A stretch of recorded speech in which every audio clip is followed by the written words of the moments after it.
Y seguimos aquí en Tiempo Extremo con este documental La Ruta de la Totora, quien lo ha producido y hecho específicamente para Tiempo Extremo, nuestro amigo Julio Pingo. Él es de Trujillo y es por eso que vamos a saber ahora que el pueblo moche se transforma en chimú. ¿Por qué? Porque se dice que en el año 600 hubo un fenómeno climatológico que todos conocemos y el fenómeno del Niño, la corriente del Niño, que duró 30 años. Hacen que este pueblo viva de la pesca. Entran con el caballo totora a pescar y se transforman en la cultura chimú.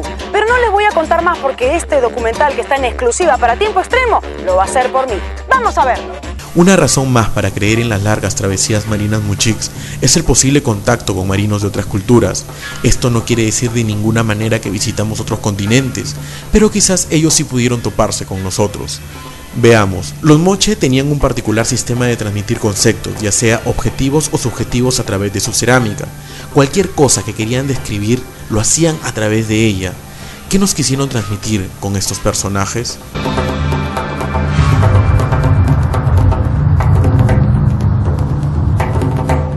Investigando un poco acerca de los atavíos de estos personajes, logramos encontrar señales indoeuropeas como la esvástica de esos tiempos, además de las barbas y bigotes poco comunes en los pobladores moche. Ahora, si hubo contacto con ellos es poco probable, aunque una vasija mochic llamó mucho nuestra atención durante nuestra investigación. Aquí el artista moche retrata un personaje de barba y cabellos claros. Él se encuentra copulando con una mujer nativa de tez cobriza, y el acto es festejado por los sacerdotes moche. Pues bien, quizás esto puede ser solo un mensaje subliminal o subjetivo, pero si tenía que transmitirse, tendría que existir más vasijas con este mensaje. La tarea era prácticamente imposible, hasta que una visita en los museos de los Templos del Sol y la Luna, en Moche, y en el Museo de la Universidad Nacional de Trujillo, hay huella del mismo personaje. En el primer museo transmitiendo el mismo mensaje, y en el Museo de la Universidad guiando a un grupo de guerreros. ¿Qué pudieron significar estas escenas? Corrían los años 560 después de Cristo. Al parecer, los moches se perfilaban como la futura potencia del Perú. Era un imperio que había logrado dominar el mar y el desierto.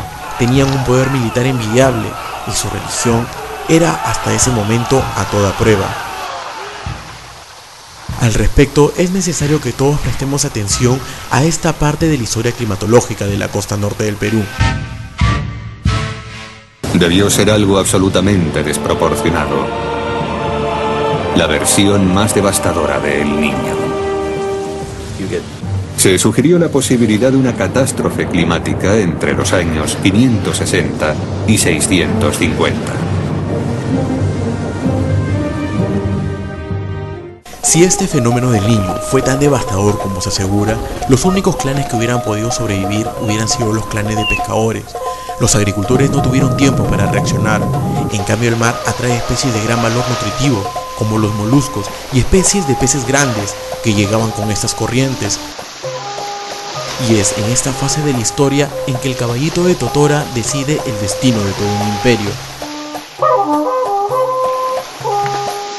Si analizamos el panorama de la época, nos encontramos con una población devastada por un fenómeno climatológico de gran magnitud. Los dioses y sus emisarios en la tierra habían perdido absoluta credibilidad. Aparentemente nos encontrábamos ante una guerra civil, quizás la primera que tuvo el Perú. Sin embargo, este valle aún seguía irrigándose con los afluentes de las cordilleras. Se tenía la montaña sagrada del Apu Campana, que les podía proveer de carne y abrigo. Y por sobre todo contaban con canteras de pesca únicas en el mundo, tanto por su clima como por su geografía, razón suficiente para defender a toda costa este valle. Si analizamos fríamente la situación, lo primero que se tenía que defender a toda costa para poder estabilizar su desarrollo era la totora.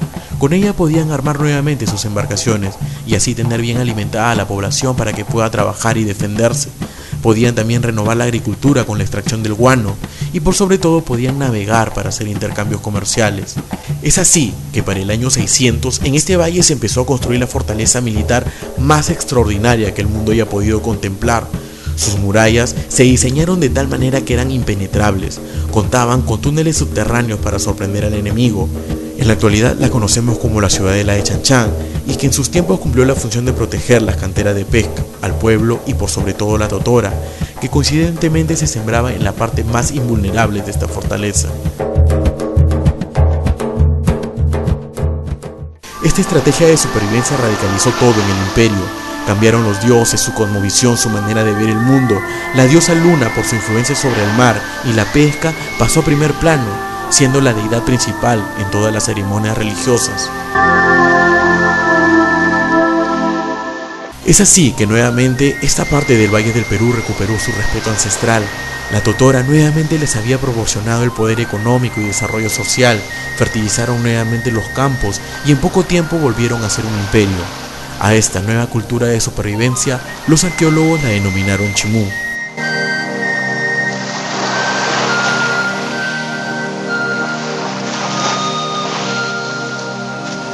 Fue tan rápida la adaptación de este imperio que empezó a despertar la codicia y la atención de otros pueblos, que miraban con particular atención la clave del éxito de esta civilización, entre ellos los incas.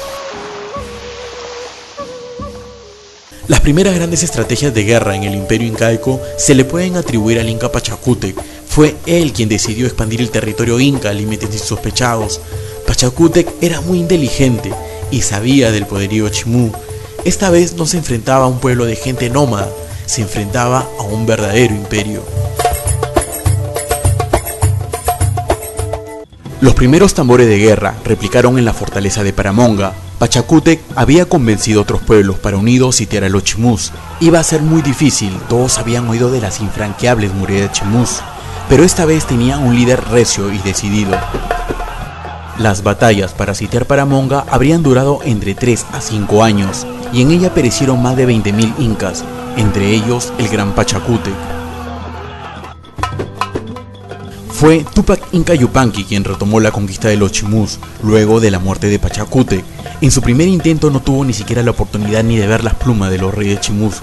Fue una masacre para los incas, los muros eran invulnerables y el valle se prestaba geográficamente para una estrategia de guerra muy particular en esos tiempos. Los chimús habían adquirido una estrategia de ataque muy particular. Mientras un grupo avanzaba por tierra, otro, aprovechando las corrientes del mar que se las sabían de memoria, salían en caballitos y patachos de la fortaleza militar, buscando rodear al enemigo y situarlo entre dos flancos. Esta estrategia mermó significativamente el ejército inca y el rey tuvo que regresar al Cusco derrotado. Pero el lamento del orgulloso monarca inca no duró mucho. En poco tiempo logró formar un nuevo ejército y en base a la experiencia de la primera batalla había formulado algunas estrategias capaces de doblegar al reino chimú. Una de ellas era desviar los cauces de los ríos para dejar sin agua la fortaleza. Esto hizo flaquear a la realeza chimú, quienes al final fueron subyugados por el inca. La historia da fe que Túpac Inca Yupanqui fue benevolente en su conquista, llevándose solo a los más diestros de cada oficio al Cusco, para que puedan capacitar a su gente. Por su parte, tomó a los mejores marinos del imperio chimú, construyó grandes embarcaciones de totora y decidió explorar el mar por rutas nunca antes conquistadas. 3.500 años de evolución marina fueron absorbidos por los incas.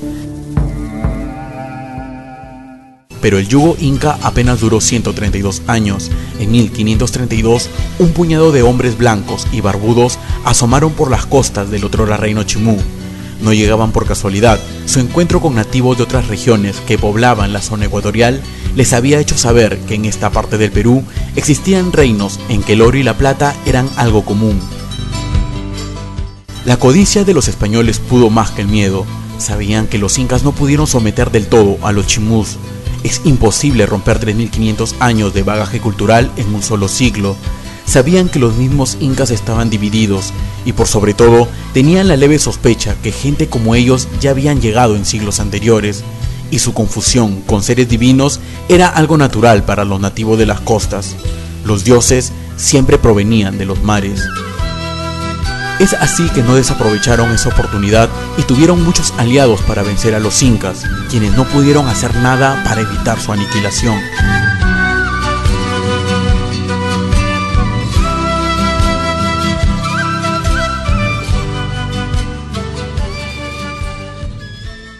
En la actualidad, en la costa norte del Perú casi no queda rastro de la influencia inca. De lo que sí quedan huellas es de un pasado rico en historia y tradiciones moche. Y por sobre todo, queda ese legado ancestral que aún en la actualidad se rehúsa a que lo dejemos morir.